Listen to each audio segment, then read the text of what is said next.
ஜனநாயகன் அப்படின்ற திரைப்படம் வெளியாக இருக்கிறது. ஜனநாயகனாக எங்கள் தலைவர் ஆட்சியிலும் அமர இருக்கிறாரு. ரெண்டும் ஒரு சேர நடக்க இருக்கிறது. ஓகே சார், இந்த 28 அணிகள் சார்ந்த விஷயங்கள் ஒரு லிஸ்ட் ஒன்று ரிலீஸ் ஆகிருந்துச்சு.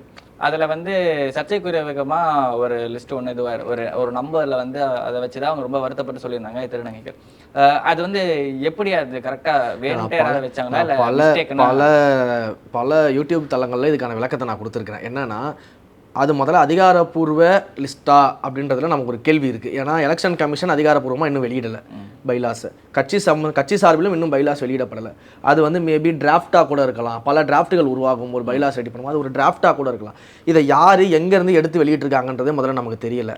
ஒரு பக்கம் இது உண்மையா அப்படின்ற கேள்விகள் இருந்தாலுமே ஒருவேளை அந்த லிஸ்ட்டு அப்படி தான் வந்திருக்கு அப்படின்னால் கூட அதில் எந்த விதமான உள்நோக்கமும் கிடையாது அப்படின்றதுல மிக தெளிவாக நாங்கள் சொல்லிக்கிட்டு இருக்கோம் எல்லா இடங்கள்லையுமே. ஏன்னா தொடர்ந்து இந்த மக்கள் இயக்கமாக இருக்கும்போதும் சரி, கட்சியாக மாறிய பிறகும் சரி, திருநங்கைகள் பெருமக்களுக்கு எங்கெல்லாம் உதவி தேவைப்படுகிறதோ நம்முடைய தோழர்கள் உதவி செஞ்சுக்கிட்டு இருக்கிறாங்க. மேடையில் ஏற்றி எங்கள் தலைவர் கல்வி விருது வழங்கக்கூடிய விழாவில் அவர்களை கௌரவிக்கிறாரு. வெள்ள பாதிப்புகள் நடக்கும்போது அவர்களுக்கு உதவிகள் செய்கிறாரு.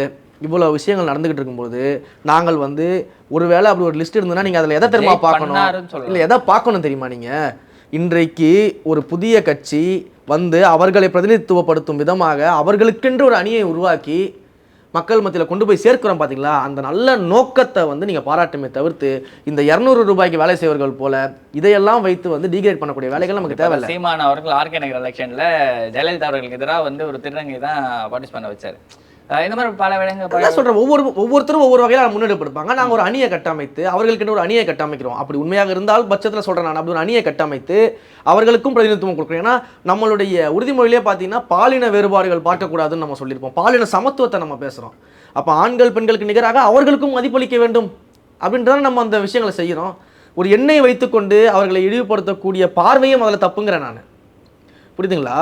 நீங்கள் ஒரு பெண் அணியக்கூடிய ஆடையை வைத்து பொதுவா நம்ம உங்களை சொல்லலாம், பொதுவாக சொல்கிறேன், விமர்சனம் சொல்கிறேன். ஒரு பெண் அணியக்கூடிய ஆடையை வைத்து அவர்களை எடை போடுவது எப்படி தவறோ அதுபோல் ஒரு எண்ணெயை வைத்து நீங்கள் அந்த பெருமக்களை அவமானப்படுத்துறது தவறு. நீங்கள் திரும்ப திரும்ப அதே பார்வையில் இருக்கக்கூடாது.